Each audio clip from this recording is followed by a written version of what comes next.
can you do the introductions? You posted Hey, the show like 6 times now. You've got the chops. Go ahead. yes, Let me yes. get your good Listen, the intro going. man, the myth, the Ah, man. legend, my guy, Whit Merrifield. Let's go. Let's Lolo, go. you Rudy Poo ass. What you doing, man? You Hey all man, just snapping resting behind my you. feet. Hey, man, you look good. I'm surprised you're not fatter than you are. Hey, I thought you just got some give me walkout about power. another year. Give me about another Yeah. year, man. Oh, man. What's up, guys? Flo, tell them what you've been up to. Hey man, listen, been coaching, been hanging out with my boys. You see all this dessert behind me? Eating dessert every single night. You know it. You know how I roll, That's man. Tempur-Pedic. Is it good? I think it's time for an upgrade. I think I had it about 10 years now. I think it's time for me to upgrade to Tempur-Pedic. You know, I'm all about relaxing.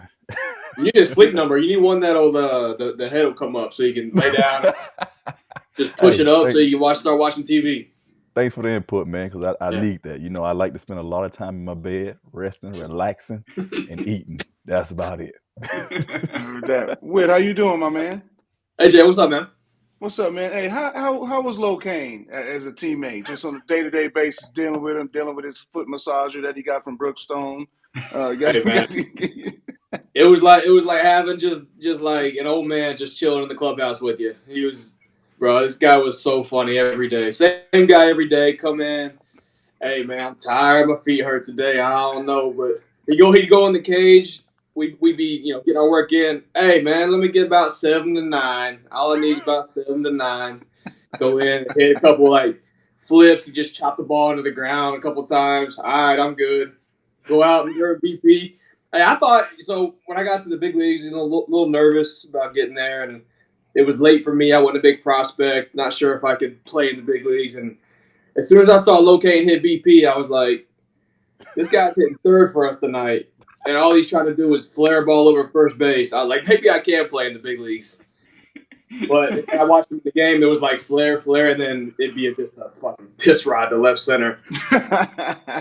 He'd lean back on one, run about a 10-second home to third. It was like he was sandbagging us all the time. He was just talking about how he was old and feet hurt and his legs hurt, and then it was like ball hitting the gap and Locaine standing under it catching it. Nobody else would. So he was great though. He's never a dull moment with Locaine around. I'll see that. I want to follow up. You guys just played a real tough series with Baltimore. Your shortstop just went down, Bo Bichette. Yeah. That's obviously never good.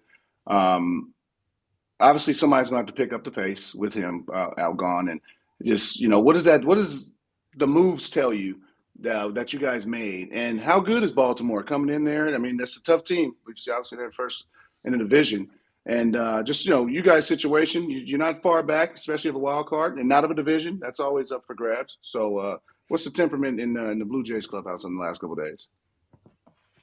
It's better in our clubhouse than I think outside of the clubhouse. I think people are we had a lot of hype coming into the year. We're a really good team. It hasn't quite, I think, played to the potential that we know we can play to. We're still in a great spot to be in the playoffs, and you guys know once you get in the playoffs, anything can happen. So that's still our goal right now. Baltimore's a good team. They've had our number so far this year, and took 3 out of 4 from us at home. So credit to them on a good series. They played well. They pitched well. But like I said, we're still in a good spot to make the playoffs. Got a big series this weekend in Fenway, and against the team that's chasing us. We're going to do our best to take it to them here and continue to push into the dog days of August into September. And then come October, I don't think this team gets rolling. Anybody wants to see us in the playoffs. Hey, Whit, is it fair to say that like fans and media have been like too hard on this team? I mean, we're good, right? On this show, we'll real talk it up. Like if a team sucks, they suck. If a team didn't make moves, we crushed plenty of teams that didn't make moves. Your team did.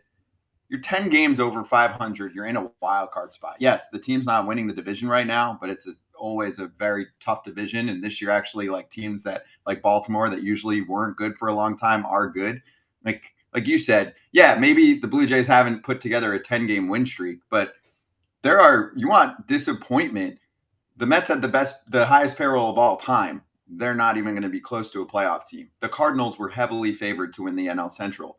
They're a seller. I wouldn't consider anything going on in Toronto right now that abnormal. Like, you know what I'm saying? Yeah, I think it's because we're winning games differently than I think people anticipated us winning games. We were supposed to, with our offense, people are expecting us to go out and thump teams, put up 10, 11 runs a game, when really that hasn't quite been our identity yet. Our pitching has been incredible. And so we're beating teams 3-2, 5-3, 2-0. We've kind of relied on our pitching so far. And credit to them for the incredible job they've done to this part. And offensively, we know we gotta get it together, and we gotta start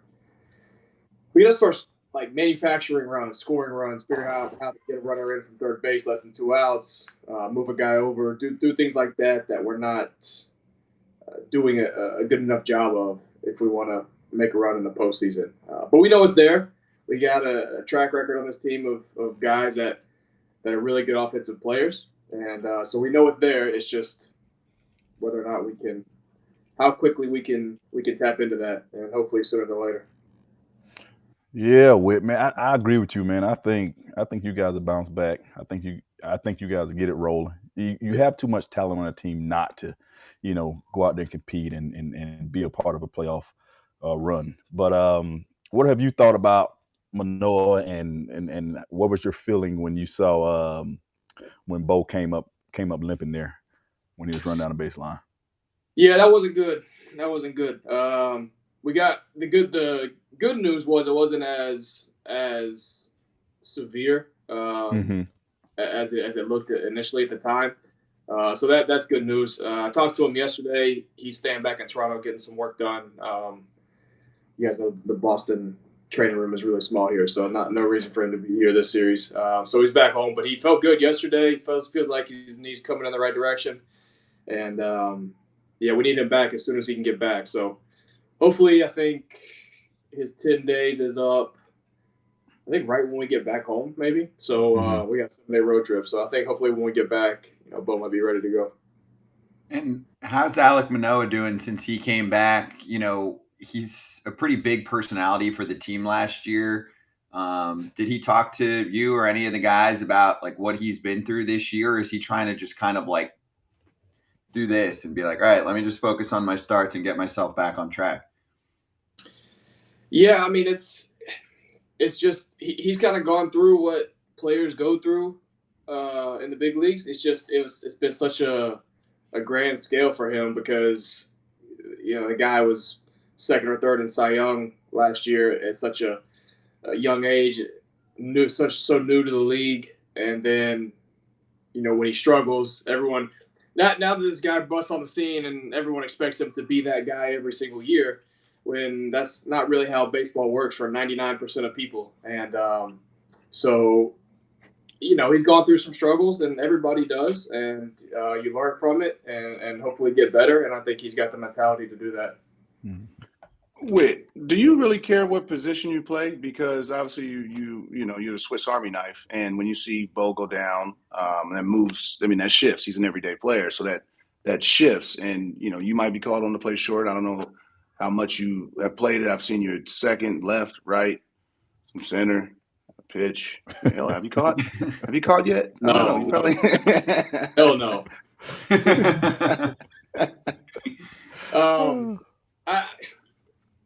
I like playing second base. I think it's my best position when I can play there day after day and stay sharp there. I've had 2 chances to do that in my career, and both times, I'm biased, but I think I should have won the Gold Glove both times from a number standpoint. And but I know there's value to me being able to do multiple things. And when somebody goes down, we can bring somebody up, and I can move around because I've done it for so long. So I understand the value in that, but from a player's and I guess business standpoint, I think my greatest value is being a second base every day.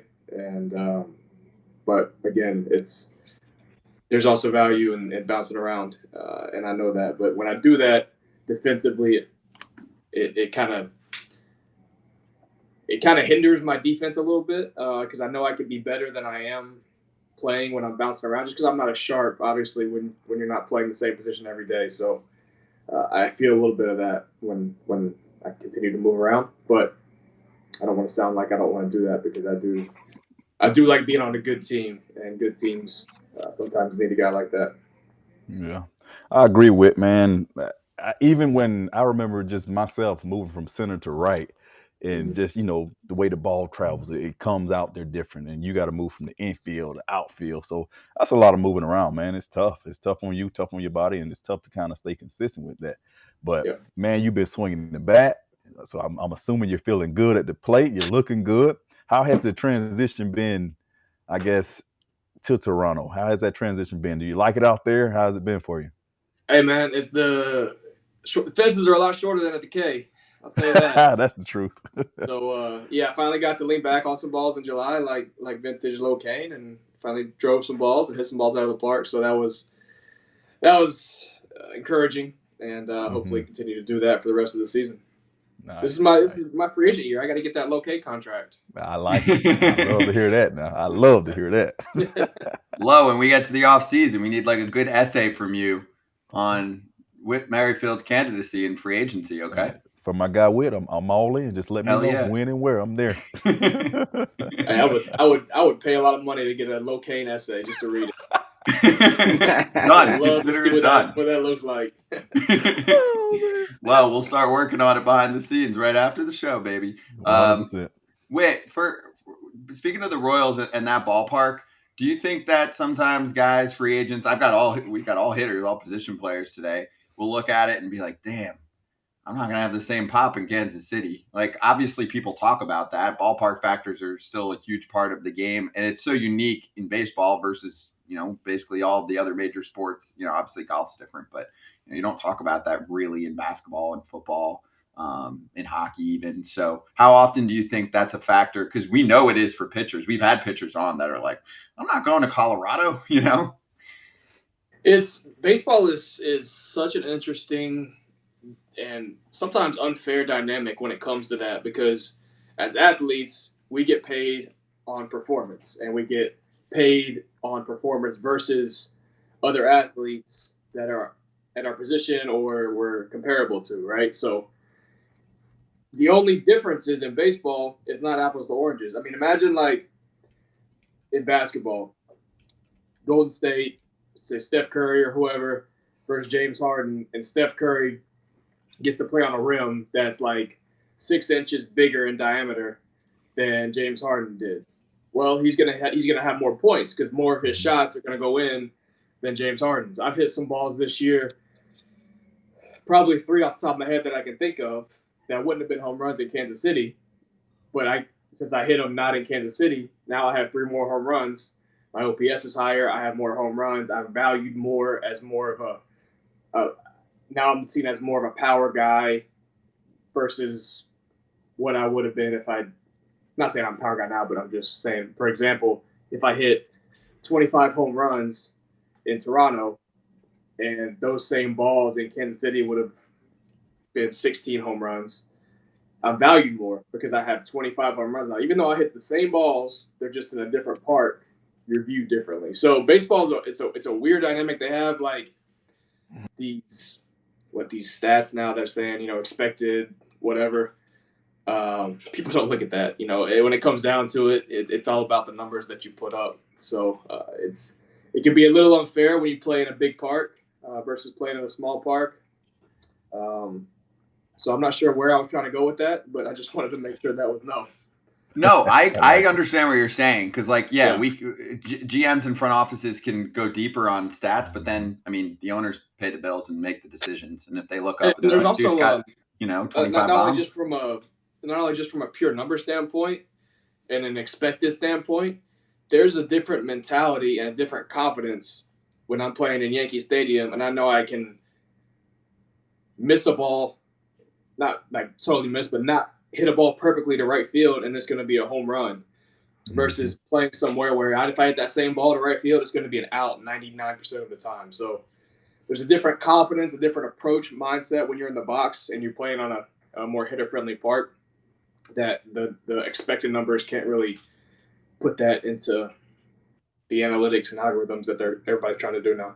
No, you're right. And it gives teams an advantage too. I mean, when we're talking about the extremes like Kansas City and Colorado and even Miami to an extent for years too, where it's tough to hit the ball out of the ballpark there. Hey, I want to ask you about, because we haven't had you on since, so Matt Chapman and his line to your manager about Shohei Ohtani, who's pretty good.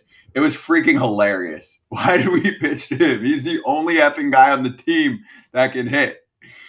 Did you guys get a good laugh out of that? But also, side note, it's true. I don't understand how some teams try and challenge Shohei over and over. Mickey Moniak's had a really nice season. He can burn me all day. It was the same thing with Judge last year. Last 2 months of the season, teams started pitching him differently. And, hey, the Yankees' offense fell apart. Yeah, so that situation, it was kind of funny. First off, Chappie knew right away, like, this was not the right thing to say in the dugout.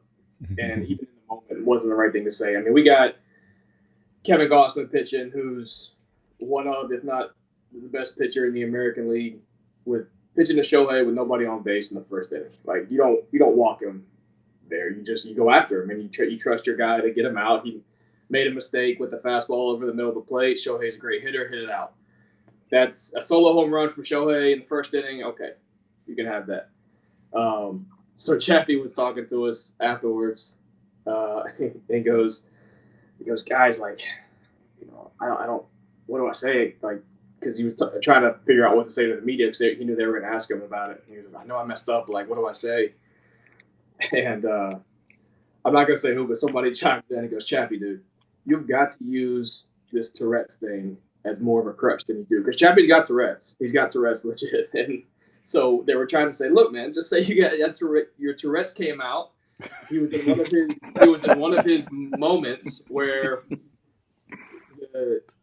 his condition takes over, and when it takes over, there's times where he can't let things go, whether it's an umpire's call or whether something small happens, and he just can't let it go. He just gets fired up, and so yeah, we were like, guys were just like, just go. Your Tourette's took over, and he doesn't want to use it as an excuse, but he's got a condition, and he's aware of it, and he's actually really funny about it. But yeah, that was just a moment of Chappie's where he was overly angry in a moment where he probably didn't need to be. Yeah, and ultimately, like, no one got hurt, no big deal. And then it's a funny story, afterward and all of that. Did he say that? Just quick follow-up there. Did he end up saying that, the Tourette's part, or he didn't? No, he doesn't like to use it. He should have. He doesn't like to use it. We're like, dude, like, what are they going to say to you? They would have said, I would have tipped my cap and said, okay. You know what? Oh, okay, we're sorry. We didn't think about that. Yeah, hell yeah. So, I like but that. It was great the rest of the series. I think we walked Shohei like 4 times intentionally, and I think our manager gave Chappie credit after the series was over. Yeah, Schneider was just like, hey, I'm just doing what my players tell me, walking them, winning ball games. So that's great. Hey, on our way out here, because we haven't had you on since, congrats, All-Star. We had you right before that. We were talking about it. So congrats on that. Earn that shit. Love it. And yes, unfortunately, you're part of our poll question because of the frogs. So I'm assuming you'd rather have frogs than snakes? Oh, yeah. No doubt. Okay. No doubt. No doubt. No doubt. They're still around. They've been less frequent, but they're still around. So yes. I'm trying to figure somebody out to come and get it fixed. Locaine, you got any frogs out there? You got a lot of land. Man. No frogs. Snakes. Well, that's not good. Got a little BB gun. You don't got to take them out. Why you got no frogs? Because all them snakes are eating your frogs. There it is. That's true. Hey, Whit, great to talk, man. Great catching up. We'll get you again in a few weeks. All right, fellas. See y'all. Later. That's Whit Merrifield of the Toronto Blue Jays.